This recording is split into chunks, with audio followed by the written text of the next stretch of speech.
radhiyallahu ankum wa qala radhiyallahu ta'ala anhu wa nafa'ana bihi wa bi ulumihi fid dharain. As-sabi'u anhu anin nabiy sallallahu alaihi wa sahbihi wa sallam qala man ghada ilal masjid aw raha a'addallahu lahu fil jannah nuzulan kullama ghada aw rah, muttafaqun alaih. An-nuzul al-qud war rizq wa ma yuhayya lid-dhaif. Ats-tsaminu anhu qala Rasulullah sallallahu alaihi wa alihi wa sahbihi wasallam ya nisa'al muslimat la tahqiranna jaratun li jaratiha walau firsana syatin, muttafaqun alaih. Qala al-Jauhari al-firsan minal ba'iri kal hafiri minad dabbah. Qala wa rubbama ustu'ira fi syah. At-tasi'u anhu anin nabi sallallahu alaihi wa alihi wa sahbihi wasallam qala al-imanu bid'un wa sab'un aw bid'un wa sittun syu'bah fa afdaluha qawlu la ilaha illallah wa adnaha imatatul adza anit tariq wal haya'u syu'batun minal iman, muttafaqun alaih. Al bid' min thalathatin ila tis'atin bi kasril ba wa qad tuftah wa syu'bah al qit'ah. Bismillahirrahmanirrahim. Assalamualaikum warahmatullahi wabarakatuh. Alhamdulillahilladzi hadana li hadza wa ma kunna linahtadiya laula an hadanallah. Asyhadu an la ilaha illallah wahdahu la syarikalah wa asyhadu anna sayyidana wa nabiyyana Muhammadan abduhu wa rasuluh wa habibuhu wa safiyuhu wa khaliluh. Allahumma salli wa sallim ala sayyidina wa maulana Muhammadin al-fatihi lima ughliq wal khatimi lima sabaq nasiril haqqi bil haqqi wal hadi ila siratikal mustaqim wa ala alihi wa sahbihi haqqa qadrihi wa miqdarihi al-azim. Rabbi zidna ilma wa wasi' lana fi arzaqina wa barik lana fi ma razaqtana waj'alna mahbubina fi qulubi ibadik wa a'izza fi uyunihim waj'alna wujaha'a fid dunya wal akhirati wa minal muqarrabin ya katsiran nawal ya hasanal fi'al ya qa'iman bila zawal wa ya mubdi'an bila misal falakal hamdu walakal minnatu walaka syarafu ala kulli hal wala haula wala quwwata illa billah, amma ba'd. Ma'asyiral habaib wal aba mustami'in, alhamdulillah, bersyukur kepada Allah subhanahu wa ta'ala kembali di malam Senin dikumpulkan kita oleh Allah subhanahu wa ta'ala atas berkat rahmat, atas berkat nikmat taufik hidayah inayah, kesehatan, kesempatan kita duduk bersama di dalam majelis ta'lim Ahlul Kisah yang dirintis oleh As-Sayyidil Marhum Muhammad bin Husain bin Syahab. InsyaAllah beliau selalu mendapatkan curahan rahmat dari Allah subhanahu wa ta'ala, amin. Di sini kita sedikit demi sedikit mempelajari, mengkaji daripada kitab Riyadhus Shalihin yang disusun oleh Al-Imam An-Nawawi. InsyaAllah apa yang kita dapatkan di majelis ini menjadi ilmu yang bermanfaat untuk kita di dunia hingga di akhirat, amin ya rabbal alamin.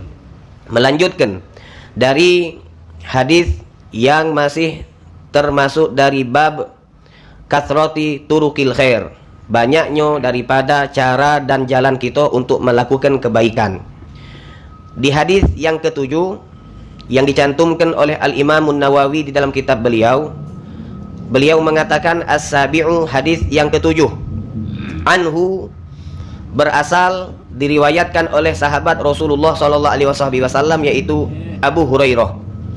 Anin Nabi sallallahu alaihi wasallam, beliau Al-Imam Abu Hurairah mendapatkan hadis ini dari An-Nabi sallallahu alaihi wasallam qol, bahwasanya Rasulullah sallallahu alaihi wasallam bersabda, man ghada ilal masjid, man, barang siapa, ghada, yang dia menuju ke masjid.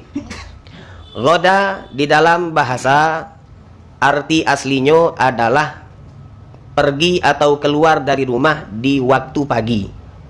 Pergi di waktu pagi, maka bahasa Arabnya ghoda. Kalau peginya di waktu sore maka disebut roha. Jadi ada beda antara pergi di waktu pagi sama pergi di waktu sore. Kalau pergi di waktu pagi maka bahasa Arabnya roda. Kalau pergi di waktu sore maka bahasa Arabnya adalah roha. Maka beliau di sini menyebutkan man roda ilal masjid. Barang siapa yang dionyo berangkat dari rumahnya menuju ke masjid. Auroha atau di waktu pagi, auroha atau berangkat di waktu sore. Nabi di sini dikatakan oleh para ulama hadis, memang beliau menyebutkan pergi ke masjidnya itu di waktu pagi dan di waktu sore. Tetapi yang dimaksud oleh Rasulullah sallallahu alaihi wasallam sebagaimana yang sudah menjadi kebiasaan di kalangan Arab, bahkan di Indonesia juga sama, seperti ada restoran pagi sore. Apakah dia mukanya pagi sampai sore be? Tidak kan? Sepanjang waktu dia buka. Ada restoran siang malam, pagi belum buka. Tidak. Ada restoran begadang. Dalu-dalu be mukanya. Tidak. Itu cuma istilah. Jadi ketika Nabi menyebutkan man ghada ilal masjid auroha. Ini hadis-hadis yang pendek seperti ini bagus kalau antum bisa hafal. Kalau yang panjang-panjang taruh gelar Tapi kalau yang pendek-pendek lemak ngapalnya. Man ghada ilal masjidi auroh. Barang siapa yang di waktu pagi dan di waktu sore dia menuju dari rumahnya menuju ke masjid. Maksud Nabi Muhammad bukan hanya di waktu pagi, bukan hanya di waktu sore, kapanpun dan di waktu apapun kita dari rumah menuju ke masjid. Tujuannya apa kita ke masjid? Tujuannya, ini penting nyebutkan tujuan. Jangan kita ngomong, ay Ustaz, tak usah nak dijelaskan nian.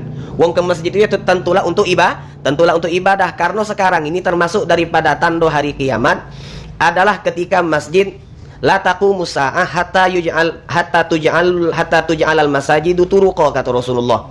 Kata Nabi Muhammad, tidaklah berdiri terjadi hari kiamat kecuali ketika masjid dijadikan turuqa. Masjid dijadikan turuk. Turuk itu jamak daripada tariq. Tariq, to, ro, ya, of. Tariq. Beda sama tariq. Ada tariq, ada tariq. Was-sama'i wat tariq. Itu to-nya yang panjang, bukan ro-nya. Jadi jangan salah baca. Wasama'i wat tariq. Salah. Yang benar wasama'i wat tariq. To-nya yang panjang. Apa bedanya tariq sama tariq? Kalau tariq ya, ada ya. Setelah ro ada ya. Ro-nya yang panjang, maka maknanya jalan. Maknanya adalah sabil. Maknanya adalah street, jalan. Tapi kalau tariq, to-nya yang panjang. Ada wong namanya Ahmad Tariq. Wong namanya Ahmad Tariq. Wongnya wong mano? Yo cailah dewe. Yang penting namanya Ahmad Tariq. Ya dah wong mana Ustaz? Cailah dewe. Mana nak tahu nanya anak galuh. Ahmad Tariq. Nah, Tariq toknya yang panjang. Arti Tariq itu sesuatu yang datang di waktu malam. Sesuatu yang datang di waktu malam. Namanya Tariq. Maka biasanya yang Tariq, ada wong namanya Tariq, lahirnya malam. Lahirnya malam. Wasama'i wat Tariq. Demi langit. Wat Tariq dan bintang yang mengetuk di malam hari. Tariq itu bintang yang mengetuk di malam hari. Maksudnya apa dia? Setelah diteliti oleh seorang ilmuwan, ternyata di langit itu di waktu malam ada sikok bintang yang dionyo itu mengeluarkan suara. Suara seperti wong ngetok pintu.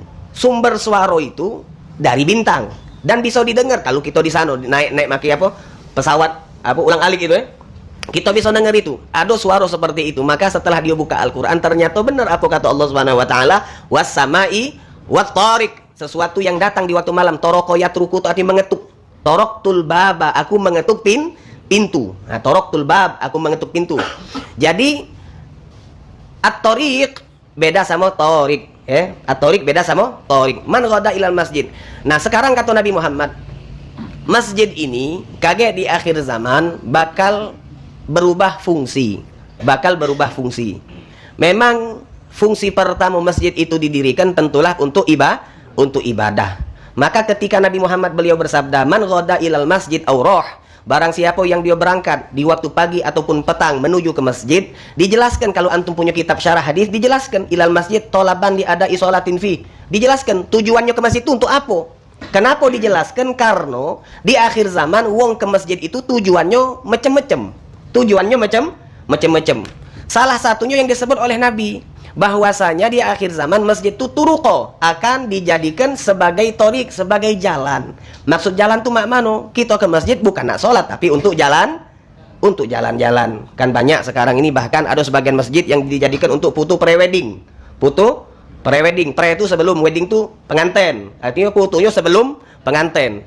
Putu sebelum pengantin boleh tak? Ya usah ditanya boleh apa tidak ya dah. Dia tuh belum pengantin. Dionya belum pengantin. Kalau sudah pengantin boleh berputu. Itu juga jangan berputu di tengah-tengah setelah akad nikah. Setelah akad nikah kaget siapa namanya? Tukang catat tuh.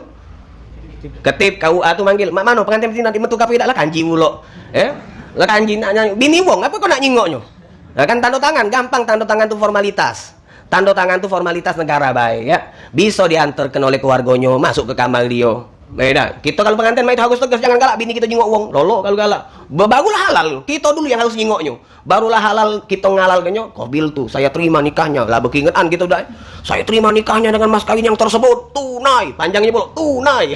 Panjangnya lah semangat-semangat, tak taunya baru halal, tiba-tiba lah ditonton oleh wong lain. Lah, baru be halal. Seharusnya kita dulu pertama kali yang nyingoknya, yang salaman sama kita cuma yang salaman sama dia cuma kita pertama kali ini apa dia dipanggil, kemudian lebih nurut sama tukang putu daripada ustadznya. Iya, lebih nurut. Yo, tempat dikit, sini dikit. Lebih nurut sama ini mana pengantin betinanya ditanya oleh ketim. Mana pengantin betinanya ditanya oleh tukang putu. Lebih nurut sama mereka dibandingkan sama ustadz. Na'udzubillah, kemana na'udzubillah. Agak salaman pulo maki sholatullah. Wah, itu qasidah dibaca untuk mendatangkan rahmat. Tapi kalau yang bersalaman itu campur aduk, tidak tergerti lagi. Yang muhrim salaman, yang bukan muhrim salaman, yang mantan pacar juga melok salaman. Nah, sekarang kan itu kan. Oh, dengan sedih-sedih yo. Oi, kau awas, kau nului aku. Nah, itu akhirnya campur aduk. Yang seharusnya untuk mendatangkan rahmat qasidah sholatullah malah menjadi penolak rahmat gara-gara kita tidak tahu berarti janganlah. Jadi kalau kita yang pengantin, kalau yang pengantin itu bukan kita, bukan yang pernah hadir, bukan yang istiqomah duduk di majelis taklim, taruh kelah memang mereka tidak ngerti. Yang sedih itu kita yang pengantin, yang ngerti majelis, yang tahu bahwa itu tuh tidak boleh, bukan tidak bagus loh, tidak boleh. Maka kita harus tegas. Ketika misalnya ketip nanya, mana pengantin betinanya? Tidak usahlah, minta maaf. Biarlah. Tanda tangannya mana? Biar aku kaget ngawaknya. Tegas. Berfoto misalnya kaget, biarlah di sana baik. Nah itu jadi penting. Jadi penting itu harus diketahui. Jadi kata Rasulullah di akhir zaman masjid itu banyak diperbagus, masjid itu banyak dipercantik, masjid itu banyak diperindah. Tetapi akhirnya keindahan, kecantikan bukan berarti tidak boleh masjid dibagus-bagus ke bagus.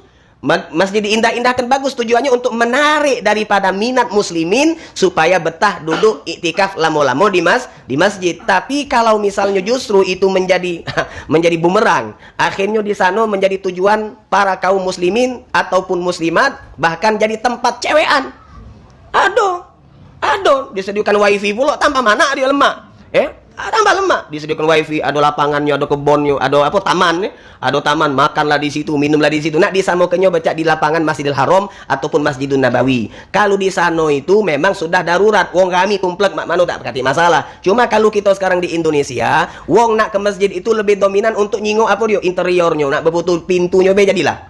Foto di pintu masjid, foto di mihrab masjid, foto di beduk masjid. Nah ini jadi untuk jalan-jalan kata Rasulullah SAW. Jadi apa namanya? Akhir zaman kata Rasul masjid akan dijadikan tempat rekreasi. Yang kedua katanya ulama, makna daripada turuk di situ bukan hanya tempat rekreasi, tetapi jalan bagi para pengurus masjid ataupun yang lain untuk meraup keuntungan duniawiyah.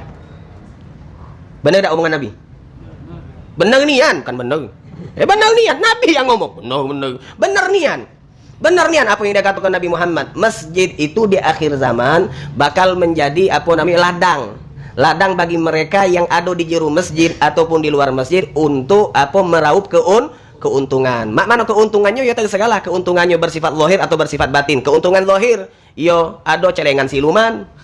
Yo jelas-jelas ngomong sekarang mereka juga jelas-jelas kok. Ya jelas-jelas memang tak boleh. Jenderal Kodok itu namanya. Ngambil duit dari masjid. Pengurus pula. Jadi apa namanya? Sekituan. Ah, main sekituan bae. Oh, ada malaikat di situ tuh nyingok. Bang baca sekituan. Nah, ada celengan siluman, duit masjid dimanfaatkan untuk kepentingan pribadi. Kalau ada wong yang ngado ke acara, ngado ke majelis, ada izinnya.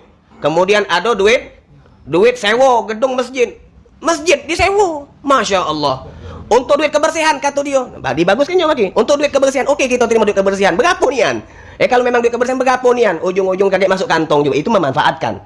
Kalau kita tak boleh pakai masjid kecuali ada duit sewa, oke lah terima. Tapi benar-benar duitnya itu dipakai, dialokasikan untuk kebersihannya nian, kemaslahatan masjid. Cuma kalau masuk kantong juga kan sekarang ini kan masih dibagus-baguskan supaya apa? Supaya di situ bisa diadakan akad nikah. Karena kan model baru pula sekarang nih. Akad nikah di juga masjid, sunnah Rasulullah SAW.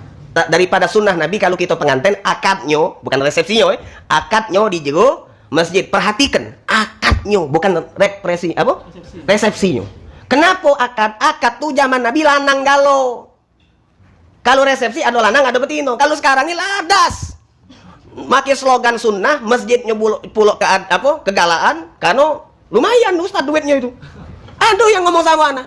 Anak tuh ngomong nih, kalau masjid ini harusnya ada ruangan itu, nah pajak itu sewa kan lumayan Ustaz duitnya. Makin lumayan. Ya Allah, la haula wala quwata illa billah. Oke, boleh untuk resepsi, untuk akad nih nikah memang itu sunnah, tetapi jangan ngembek pangkalnya be. Dari pangkal sampai ke ujung harus meloi sunnah. Kalau kita punya masjid, nak ngadokan akad di masjid itu, maka pertama sterilkan lanang betino, tidak boleh campur. Kalaupun ada lanang betino, pisahkan. Yang lanang di sini, yang betino di sini, ada tabir. Ayo sakit itu nak pengantin, bukan nak sholat tarawih. Nah kalau tidak galak, tidak usah. Kalau tidak galak, tidak usah, tanggung jawab pihak masjid. Yang kedua, kalaupun ada akad itu diperbolehkan, maka yang kedua harus steril. Yang perempuan muslimat masuk tuh yang hanya perempuan suci, bukan susi, suci, suci. Yang suci-suci, yang haid tidak boleh masuk. Dan jangan kita dengarkan kalau ada si ustad yang dia ngomong apa dia, sekarang ini tak katik haram-haram halal galo, nah lolo itu. Halal galo. Tak boleh. Nabi yang ngomong.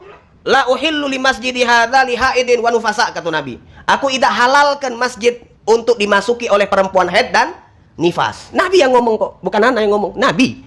Nabi ngomong, "Oh, sekarang ini kan Ustaz sudah ada roti Jepang." Sudah ada roti Jepang. Pampasnya itu nah.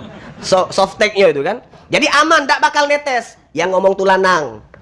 Yang ngomong lanang, tak bakal netes yang ngomong lanang. Kau tidak haid. Kalau kau betino, enggot lah pempes itu, netes juga ada. Kalau pempesnya penuh. Jadi tak hati-hati, jangan usah kalau tidak ngerti jangan melok ngomong. Jadi itu. Kalau nak ngadukan akad nikah boleh, tapi harus menjamin yang hadir di situ perempuan yang benar-benar suci, tidak katik yang haid, tidak katik yang nifas. Itu yang kedua. Yang ketiga, kalaupun ada akad nikah di juru masjid, pertama harus steril, tidak boleh campur aduk. Yang kedua harus yang suci-suci perempuan. Yang ketiga, itu tuh nak ke masjid, bukan nak kondangan. Betino yang masuk tuh nak ke masjid, nak hadir akad nikah Ustaz. Akad nikah tuh bukan kondangan. Akad nikah tuh ritual syariat, bukan kondangan. Jadi mak mano? Ya sudah, jangan BHS menor, jangan maki minyak wangi yang semasjid kecium. Nah, itu kerok, kesian ketipnya. Kesian calon pengantin lanang. Belum apa-apa dia nak pengantin tadi, ya Allah, betinya bini aku tak perlu cantik. Budak itu nah kan belum apa-apa. Ya kan? Jadi jangan. Jadi makanya sebagian ulama sekarang mereka berani untuk mengharamkan akad nikah di juru masjid, berani mereka untuk mengharamkan. Kenapa?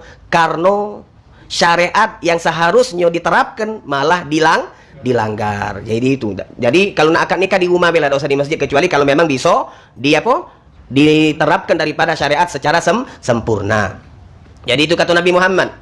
Maka ketika Rasulullah ngomong, beliau bersabda, man ghada ilal masjid, barang siapa yang dia di pagi berangkat ke masjid, aurah atau di waktu sore dia berangkat ke masjid, tujuannya untuk apa? Dijelaskan oleh ulama, tolaban li adai sholatin fihi, karena dia pengen untuk melakukan sholat di dalam masjid, au i'tikafin, atau tujuannya untuk i'tikaf, au qiraatin, atau membaca Al-Quran, membaca zikir, membaca sholawat, au darsi ilmin, atau mempelajari ilmu. Kau datang ke masjid untuk apa? Untuk sholat. Untuk apa? I'tikaf, maca Quran, maca hadis, maca zikir, maca sholawat. Oke. Untuk apa? Belajar. Bagus. Tetapi ingat ujungnya, tolaban limardhatillah. Tolaban limardotillah, untuk mendapatkan apa yang akan dijanjikan oleh Rasulullah. Selain lohirnya kita ke masjid, memang lohirnya ibadah, batinnya juga ibadah. Aku ke masjid untuk sholat, tolaban limardotillah, karena mengharapkan ridho Allah. Aku ke masjid untuk iktikaf, tolaban limardotillah, dan seterusnya dan seterusnya. Apa kata Rasulullah? Barang siapa yang dionyo berangkat dari rumah menuju ke masjid untuk sholat, untuk iktikaf, untuk zikir, untuk membaca Al-Quran, untuk sholawatan, untuk belajar atau mengajarkan ilmu syariat, yang semua itu dia lakukan tolaban limardotillah, untuk mengharapkan ridho Allah subhanahu wa ta'ala. Apa ganjarannya? A'adda. Di situ Nabi Muhammad memakai kalimat fi'il madi, maka sungguh pasti Allah subhanahu wa ta'ala akan mempersiapkan untuknya, a'addallahu lahu, mempersiapkan untuknya, fil jannati, di surga, nuzulan itu apa? Nuzulan, hidangan, kullama ghada aurah, setiap dia pergi menuju ke masjid. Berapa kali kita menuju ke masjid, maka Allah akan menyiapkan untuk kita hidangan-hidangan surga. Hidangan-hidangan surga. Berapa? Setiap dia pergi ke masjid, sekali ke masjid dapat satu hidangan, 2 kali ke masjid 2 hidangan, 3 kali ke masjid 3 hidangan, 4 kali ke masjid 4 hidangan, dan seterusnya dan seterusnya. Semakin banyak dia menuju ke masjid, maka semakin banyak hidangan dia di surga Allah subhanahu wa ta'ala. Kalau hidangannya sudah ada, sudah disiapkan oleh Allah, maka maksudnya dia akan masuk ke dalam surga Allah subhanahu wa ta'ala. Itu maksud Nabi Muhammad sallallahu alaihi wasallam. Di dalam hadis lain Rasulullah bersabda, apa kata Nabi Muhammad?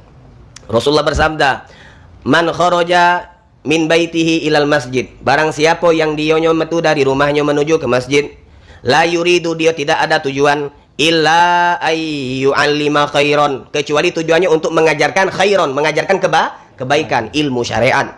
Au la yuridu illa ayyata'allama khairan, afwan. Pertama Nabi nyebut ayyata'allama khairan, tujuannya ke masjid untuk mempelajari kebaikan, yaitu belajar ilmu. Au yu'allimahu, atau dia mengajarkan ilmu. Yang pertama tadi murid, yata'allama khairan, dia datang ke masjid untuk belajar, dia jadi murid. Yang kedua, au yu'allimahu, atau dia mengajarkan, yaitu ustadz, guru. Apa kata Nabi Muhammad? Kana lahu, maka dia akan mendapatkan siapa dia?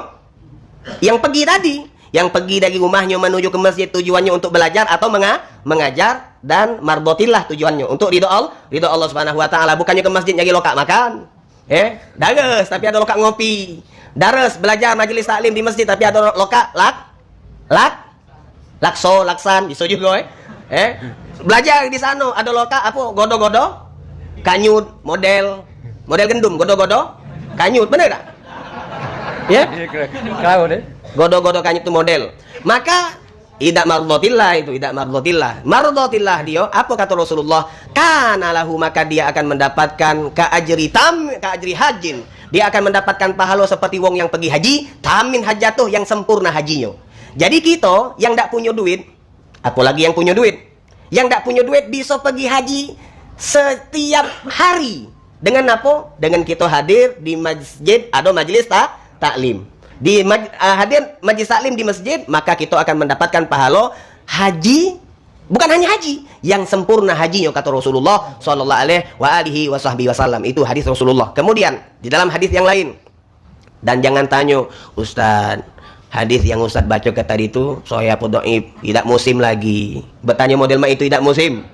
Hadisnya itu sahih apa dhaif? Jawabannya mak mano? Inti nak ngawi kenyo jatuhi nanda yo sudah. Tidak usah kita berbantah masalah sahah sohe, masalah da'ab do'ib, tidak. Anak kota ibe, anak ngomong, Ustaz, hadisnya itu sohe apa do'ib? Anak katakan sohe, padahal do'ib, dia tak ngerti juga.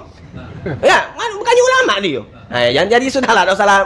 Habis umur kita ngurusi tahlil boleh dah. Habis umur kita ngabisin nat dan nyawab masalah maulid, zikir berjamaah, doa berjamaah boleh, sudah diem kelah. Nak melok laju nanda yo sudah. Yuk kita mantep-mantep lah sudah. Sekarang fokus dengan gawian kita, tidak usah ngelurui gawian wong, gawian kita tidak tergawi. Baca kita nak masak, dengar lagi ada yang nelpon, dengar ada yang WA. Ayo tidak masak. Fokus lah, kalau nak masak tutup. Kalau nak masak tutup lah dulu HP, tutup lah dulu telepon, fokus dengan gawian yang ada, seperti itu. Jadi apa? Nabi Muhammad beliau bersabda dalam salah satu hadis, man masya ila salatin maktubatin wa huwa mutatahhirun. Luar biasa, alangkah lemaknya kita jadi umat Nabi Muhammad. Beruntung kita jadi umat beliau. Ngapa beruntung? Jalan kita untuk mendapatkan kebaikan luar biasa banyak. Kata Rasulullah, man masya, barang siapa yang dia berjalan, jalannya kemana? Ila sholatin maktubatin, jalan ke masjid untuk melakukan sholat maktubah, sholat yang wajib berjamaah. Wahuwa mutatahhirun, dan ketika dia berjalan menuju ke masjid untuk melakukan sholat wajib berjamaah dalam keadaan mutatahhir, berwudu sudah dari rumah, berwudu sudah dari rumah, itu lebih bagus daripada berwudu di masjid. Kenapa berwudu di rumah lebih bagus daripada ke masjid? Pertama, kaget kita dapat fadilahnya. Yang kedua, kita ni kadang-kadang tidak ngerti banyu yang kita pakai. Banyu yang kita pakai itu banyu masjid. Banyu masjid itu bukan banyu kita, tapi banyu wakaf. Artinya kalau banyu yang kita pakai itu banyu punya kita nak ladas, beladas, pakai banyu itu mubazir, lebih daripada kebutuhan kita. Rai 3 kali, tak lemak ini rasanya lagi panas, banyunya sejuk. Wah, cegung. Lajulah punya ente nian. Banyu tu banyu ente nian, hukumnya makruh. Tapi kalau masjid tak boleh. Kalau masjid tak boleh, banyu tu banyu punya masjid, wakaf, bukan punya kita. Aku nyumbang Ustaz. Nah, bangkelan kau. Bangkelan berapa nih yang kau sumbang tuh? Saya tidak jadi banyu pami tuh. Nah, jadi tidak boleh. Jadi banyu masjid kita pakai harus sesuai dengan kebutuhan. Lebih dari kebutuhan mubazir. Artinya kalau mubazir jadi haram. Karena makin duit masjid. Hati-hati. Makanya kalau kita nak ke masjid, alangkah baiknya kita wuduknya di rumah. Kadang-kadang minta maaf, wuduk di rumah. Kaki kita nih becek.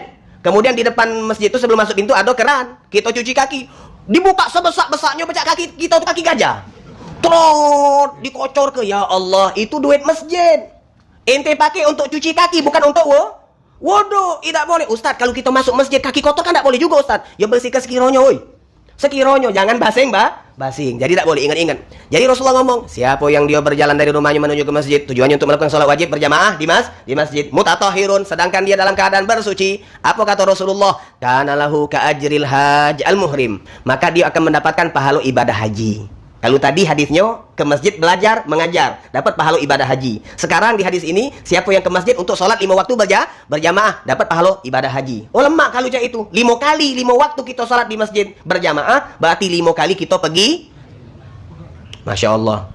Tak payah-payah. Haji plus sekarang ini 175 juta, tidak antri. Kalau yang biasa 30 juta, nak berantri sampai belasan bahkan puluhan tahun. Nah, kita pacak, dapat pahala itu. Hajinya bahkan sehari pacak 5 kali dan lebih. Dengan apa? Tadi dengan sholat 5 waktu di masjid, dan kita pergi majelis taklim yang diadakan di masjid. Lemaknya juga ini nih pahalanya sempurna. Pahalanya sempurna karena kita tidak melok tawaf, tidak sa'i, tidak ngapo-ngapo kan. Tinggal dapat pahala be, lemak. Tinggal dapat pahala be. Berbeda kalau kita haji. Kalau kita haji pas kita tawaf bisa baik tawafnya kita tidak sah. Bisa be sa'inya kita tidak sah, bisa be wukuf arafahnya kita tidak sah. Kalau tidak sah, tidak dapat pahala. Nah, ini kita cuma sholat 5 waktu, dan ingat kuncinya tolaban limardotillah, maka dia akan mendapatkan pahala ibadah haji. Kemudian Rasulullah bersabda, "Waman masya ila subhatid duha." Dan barang siapa yang dia berjalan ke masjid, tujuannya bukan untuk sholat wajib, akan tetapi subhatid duha, dia pengen melaksanakan sholat duha, sholat sunnah. Sholat duha yang dicontohkan Nabi adalah sholat duha. Nah, apakah sholat sunnah yang lain bisa masuk? Naam, kalau dikiaskan. Kalau kita sholat ke masjidnya yang nak kita gawikan sengaja metu dari rumah untuk melakukan sholat sunnah yang disebutkan oleh Nabi secara khusus adalah sholat duha, maka kana lahu ka ajril mu'tamir. Maka dia akan mendapatkan pahala seperti pahala wong yang pergi umroh. Masya Allah, pacak haji, pacak umroh. Lemak nian. Kemudian wasolatun ala ithri sholah. Wasolatun ala ithri sholah. Sholat yang satu dengan sholat yang lain yang kita lakukan di masjid. Ana sholat wajib sebelum sholat masjid, sholat qobliyah. Ana sholat wajib sebelum sholat wajib, setelahnya ana sholat ba'diyah. Itu namanya sholah ala ithri sholah. Habis sholat ana sholat, sebelumnya ana sholat. Nah, sholat yang dilakukan di masjid la lagwa bainahuma, yang di antara kedua sholat, antara sholat qobliyah sama sholat fardu, antara sholat fardu dengan sholat ba'diyah, la lagwa. Apa artinya lagwa? Galak kamu dengarnya kalau pas khotim nak naik mimbar.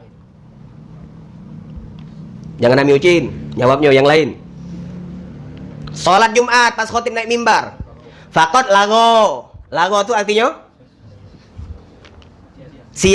lago tuh dia telah berbuat sia-sia. Naam, lalai ya. Fakot lago dia telah berbuat lalai. Artinya sia-sia, berbuat sia-sia. Berbuat yang tidak bermanfaat. Ngapoi? Habis sholat qobliyah berkelakai.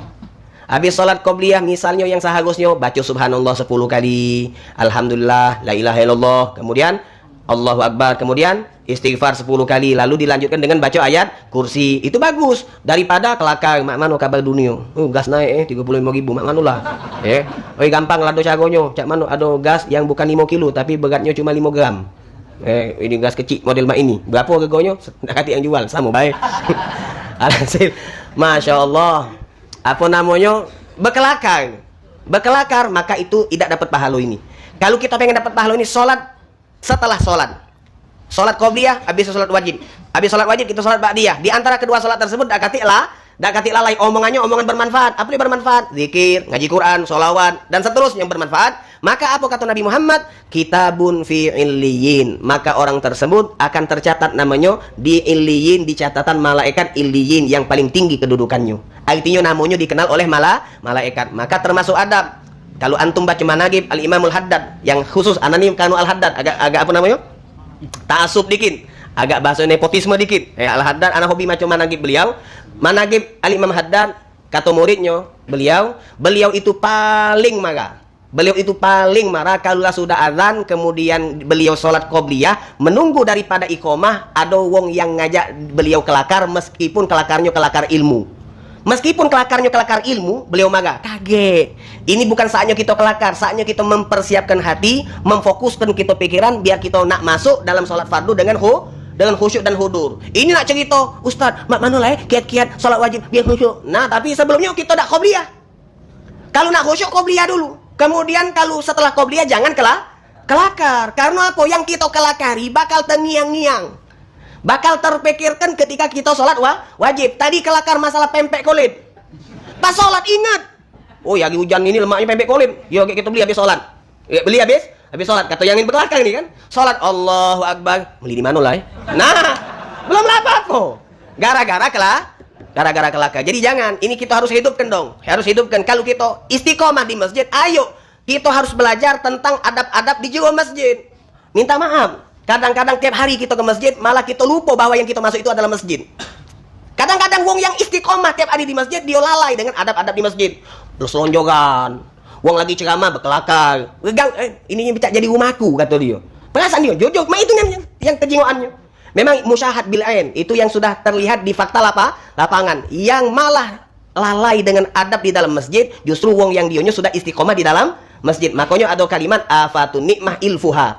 Afat daripada nikmat, bahayanya daripada nikmat kalau kita sudah anggap itu tuh biasa. Kalau sudah biasa aku di masjid cak rumahku nian, ngomong biasa bae, kelakar biasa bae, kaki selonjoran nerjang kiblat biasa bae. Tidak katik perasaan bahwa dia sekarang ada di masjid. Kalau kita pengen dapat pahala, ayo sempurnakan pahala dengan menjaga adab-adab tersebut. Wa sholatun ala ithri sholah la lagwa bainahuma kitabun fi illiyin kata Rasulullah SAW. Antara sholat yang satu dengan sholat yang lain dan yang tidak ada kelalaian di antara kedua sholat tersebut, maka nama dia akan dicatat oleh Allah Subhanahu wa taala di catatan malaikat yang berada di derajat illiyin. Wa ma adraka ma illiyun kitabum markum yashhaduhul muqarrabun. Nah itu. Wa ma adraka ma illiyun. Apa dia artinya? Bacalah dewek, Itu ayatnya. An-nuzul. An-nuzul itu apa? Disebutkan di sini an-nuzul qut war rizq wa ma yuhayya lidhaif.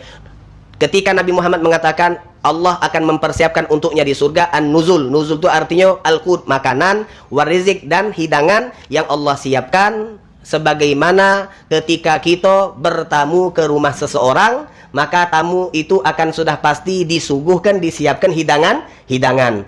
Masjid adalah simbol rumah Allah Subhanahu wa taala, tempat rahmat, tempat maghfirah. Maka siapa yang masuk ke masjid seakan dia menjadi tamu Allah dan Allah menjadi tuan rumah tersebut. Maka siapa yang masuk yang bertamu ke rumah Allah akan Allah siapkan hidangan-hidangan yang hidangannya bukan hidangan yang zahir akan tetapi hidangan yang batin, hidangan di surga Allah Subhanahu wa taala. Al-qut war rizq wa ma yuhayya lidhaif. Nah di sini sedikit karena di situ ada kalimat al-qut war rizq. Di situ ada kalimat rizki.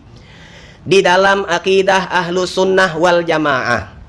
Di dalam akidah Ahlus Sunnah wal Jamaah, apa yang dimaksud dengan rizki? Di dalam akidah disebutkan warizku indal qaumi ma bihin tufi' wa qilala bal mamulik wa matubi'. Disebutkan di dalam kitab Jauharatut Tauhid bahwasanya warizku yang dimaksud dengan kalimat rezeki adalah ma bihin tufi', sesuatu yang diberikan oleh Allah kepada hamba sehingga hamba tersebut bisa mendapatkan manfaat, mengambil manfaat dari pemberian Allah tersebut. Apa yang kita manfaatkan, yang kita pakai, yang kita nikmati, baik kita makan, baik kita minum, ataupun kita pakai, kita kendarai, kita tinggal, itulah yang disebut rezeki. Jadi rezeki itu bukan kepemilikan, tetapi rezeki itu adalah apa yang kita dapatkan manfaatnya. Itu tuh bukan punya kita. Rezeki itu bukan punya kita, tapi punya Allah Subhanahu wa taala. Allah berikan kepada kita sehingga ketika Allah berikan, kita bisa menikmati daripada manfaatnya. Jadi, jikalau kita punya duit misal 10 juta. 10 juta, maka apakah itu rezeki kita? Jawabannya tidak. Itu bukan rezeki kita. Meskipun kita megangnya, meskipun ada di tabungan kita atau kita taruh di bawah bantal 10 juta tadi, bukan punya kita, bukan rezeki kita. Sampai kapan bisa disebut rezeki? Sampai benar-benar dari 10 juta itu yang kita bisa ambil manfaatnya. Apa manfaatnya? Dari 10 juta jadi kita makan. Dari 10 juta jadi kita minum. Dari 10 juta jadi baju yang kita pakai. 10 juta jadi bensin, minyak untuk kendaraan kita. Itu benar-benar rezeki kita. Yang belum dimanfaatkan, maka itu bukan rezeki kita, bukan milik, bukan punya kita. Bukan punya kita. Ini menurut akidah Ahlus Sunnah wal Jamaah. Tetapi menurut Mu'tazilah ini faham yang sesat, yang salah. Faham di luar Ahlus Sunnah wal Jamaah yang namanya rezeki itu kepemilikan. Jadi kalau ada yang merasa, rezeki itu Ustaz punya aku nian, berarti dia fahamnya bukan faham Ahlus Sunnah. Kalau Ahlus Sunnah, rezeki adalah yang bisa diambil manfaatnya. Kalau baru punya, baru di tangan, belum dimanfaatkan, bukan rezeki. Menurut Mu'tazilah, apa yang kita dapatkan itu punya kita. Apa yang kita dapatkan itu punya kita. Nah, ini tidak diikuti oleh Ahlus Sunnah. Kenapa? Ketika kita mengatakan seperti itu, maka seakan-akan kita ngakoi kepunyaan Allah. Mak mano ente nak punya, sedangkan ente bae punya Allah. Ya tak? Mak mano ente nak punya, sedangkan ente bae punya Allah Subhanahu wa taala. Jadi ibarat kata minta maaf. Ini gambaran bae. Kita ngingon bebek. Ketika kita ngingon bebek, kita nunjuk makanan ke bebek itu. Nah, makanan yang kita tunjuk ke bebek itu punya bebek atau punya kita? Nah, kamu itu tidak mengerti. Punya bebek punya kita? Punya kita tunjuk. Lo kenapa bukan punya bebek, Ustaz? Karena bebek tak pajak punya. Karena bebek itu bebek punya. Mak mana bebek itu nak punya? Bebek itu bebek punya kita. Kita yang ingon ya punya, bukan punya kita. Jadi apa yang kita tunjukkan makanan ketika dimakan oleh bebek, maka itu rezekinya bebek. Itu rezekinya bebek, artinya bukan rezeki dia punya, bukan, tetapi dia makannya. Jadi seperti itulah kita nih ibarat bebek itu nah. Minta maaf Kita tuh ibarat bebek. Ketika kita diinjak makan oleh Allah Subhanahu wa taala, maka makanan itu tuh manfaatnya memang itu pemberian rezeki namanya, tetapi bukan punya kita. Loh, kok bukan punya kita? Kan kita yang nyaginya. Iya, kau nyaginya, tapi hakikatnya Allah galo. Jadi rezeki itu miliknya Allah Subhanahu wa taala. Makanya dengan ini ada kalimat di dalam hadis Rasulullah SAW, lan tamut nafsun hatta tastakmil rizqoha. Kata Rasulullah, tidaklah akan meninggal seseorang kecuali melainkan rezekinya memang sudah benar-benar habis. Kecuali rezekinya sudah memang benar-benar habis. Maksud rezekinya sudah benar-benar habis, artinya yang diizinkan oleh Allah untuk dia bisa ambil manfaat dari apa yang Allah berikan kepada dia memang sudah benar-benar habis. Makanya ketika mayit meninggal, ada duit, ada harta, rumah, tanah, dan seterusnya. Jadi harta waris. Walaupun dia ngomong, aku nandak ngejuk waris. Walaupun selama dia meninggal, maka otomatis itu yang dia punya, yang katanya dia punya, otomatis berubah ke kepemilikan, langsung diserahkan kepada ahli waris. Berarti yang dia warisan yang dia tinggalkan tersebut ternyata bukan rezekinya dia. Kalau memang rezekinya dia, pasti dak kate waris. Yang dia makan, yang dia pakai, yang dia nikmati itu memang punya dionian, rezekinya dionian. Tetapi kalau yang ditinggalkannya, maka itu bukti yang dia tinggalkan punya rezekinya ahli waris, bukan yang memberikan waris. Itulah kata Rasulullah, tidak akan meninggal seseorang kecuali dia sudah selesai menikmati apa yang diberikan oleh Allah Subhanahu wa taala. Maka di dalam masalah rezeki ini kita jangan takut. Punya kita tak bakal dimbek wong. Punya wong tak bakal dimbek kita. Maksudnya mana Ustaz? Kalau cak itu kan ada maling baca ngambil punya kita. Bukan rezeki kita ni memang hakikatnya. Yang punya kita tu maksudnya rezeki kita tidak bakal diambil oleh wong. Maksudnya yang bakal kita makan tidak bakal meleset dimakan oleh wong. Ustaz, kami tadi makan tu lucu dan Ustaz, senampan berbodan. Senampan anak nak ambil pisang didului wong. Berarti itu bukan rezeki kita. Nah itu simpelnya tu kan. Nah jadi yang masuk ke perut kita, yang kita ambil manfaatnya itu baru rezeki. Kalau memang kita tak bisa mengambil manfaatnya, maka itu memang rezeki wong. Kita punya duit, tiba-tiba kita sumbangkan ke masjid, kita sumbangkan ke pondok, kita sumbangkan berikan kepada fakir miskin, baik sedekah ataupun zakat. Jangan kira kitanya itu memberikan rezeki kepada dia, lah, memang itu rezeki mereka. Ya, kalau kita sadar ini, maka pas kita ngenjok, kita tidak sombong. Timo, minta teruskan ya, dah, gawe. Itu wong yang tidak ngerti hakikat. Hakikatnya kita ngenjok kepada fakir miskin, duit yang kita tunjukkan, memang kita ini dijadikan wasilah oleh Allah untuk menjadi perantara nyampenya rezeki punya dia lewat kita. Jadi buat apa nak sombong? Karena duit itu miliknya Allah Subhanahu wa taala. Buat apa kita nak takut? Karena rezeki yang sudah dicatatkan oleh Allah tidak bakal bisa dinikmati oleh orang lain. Tidak bakal meninggal seseorang kecuali rezekinya sudah dia ambil seluruhnya baru dia meninggal. Maka jangan kita gundah, jangan kita gugup mak mano dengan masa depan kita. Aku sekarang nih Ustaz bingung, kaget ke depan nih begawi mak mano dan seterusnya. Gampang. Kehidupan ini baca kita, kalau anak sering ibaratkan masalah rezeki ini becak tiang. Becak tiang yang kokoh, yang tidak mengot, yang tidak bakal rubuh.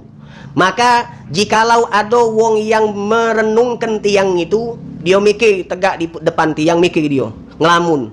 Ditanya oleh wong, kau ngapo nyui tiang terus? Aku mikirlah kalau tiang ni rubuh mak mano. Napa nak rubuh? Tiang tu lurus, kokoh, kuat, tidak bakal rubuh. Tidak usah dipikirkan. Mak itu juga rezeki. Rezeki itu sudah kokoh, tidak bakal diganggu-gugat. Tidak bakal meleset. Apa yang bakal kita dapatkan, tak bakal kita meleset. Maka buat apa kita pening-pening mikirkan sesuatu yang sudah pasti. Sudah pasti itu. Tidak bakal roboh, tidak bakal mengot. Kita nyengok, ngapo? Aku takut kaget roboh, nalolo kalau jak itu. Berbeda kalau tiang tu mengot. Tiang tu nak roboh baru berpikir. Kita konsultasi sama yang ahli konstruksi bangunan, mak supaya ini biar kita baca nguruskannya lagi, baru benar. Tapi kalau urusan rezeki, itu sudah mantap. Kehidupan itu ibarat kita masuk, ini ibarat istilah dari Ustaz Abdurrahman Habsyi. Anda demen istilah ini. Kita ibarat masuk ke gua. Masuknya di waktu malam, gelap dak katik penerangan. Tapi mau dak mau kita wajib untuk masuk ke gua. Kan kehidupan kita kayak itu. Mau dak mau kita harus menjalani kehidupan. Yang masa depan tuh gelap gulita, kita tak tahu mak mano. Kita tak tahu urusan ke depan ini kita dapat kenapa, wallahu a'lam. Tapi mau dak mau kita harus menjalaninya. Lalu mak mano jalani masuk ke gua. Kenapa? Karena baca lampu gelap, lampu mati. Ketika lampu mati pertama mata kita gugup. Kita shock, terkejut, nyingok gelap, akhirnya gelap galau. Cuma ketika kita bisa kontrol, kita bisa tenang dari kegelapan, kita bisa menyatu dengan kegelapan. Lama-lama kita baca nyingok sesuatu yang awalnya tidak bisa kita. Kan ya itu kan kalau lampu mati kan. Awal-awalnya kita tak nyingok nian, tapi pas kita jalankan, kita santai, ada cahaya yang mana kita bisa ngembek HP untuk ngidup ke center. Goa kita masuk dulu, masuk ke goa yang gelap tadi berjalan. Ternyata di situ ada jalan, belok ke kanan. Di situ ada jalan lagi, belok ke kiri. Tiba-tiba mentok, tak katik jalan, tenang, ada Allah Subhanahu wa ta'ala. Jadi tak usah kita galau dengan kehidupan, karena kegalauan tentang kehidupan itu adalah salah satu daripada tipu daya syaitan. Setan itu menghembuskan di dalam hati kita keraguan tentang sesuatu yang yakin. Selalu cak itu dia. Masalah rezeki itu yakin, kita dibuatnya ragu. Ragu tentang rezeki, sama baik kita ragu dengan sang pemberi rezeki, yaitu Allah Subhanahu wa ta'ala. InsyaAllah rezeki kita dilapangkan oleh Allah Subhanahu wa ta'ala, diberkahi oleh Allah, diberikan rezeki yang halal, yang barokah. Dan insyaAllah kita minta kepada Allah seluruh hajat kita, kebutuhan kita dikabul, diterima, diijabah oleh Allah Subhanahu wa ta'ala. Dan kita berharap insyaallah seluruh kita dikumpulkan di surga bersama baginda Nabi besar Nabi Muhammad sallallahu alaihi wasallam. Amin ya rabbal alamin. Wassalamualaikum warahmatullahi wabarakatuh.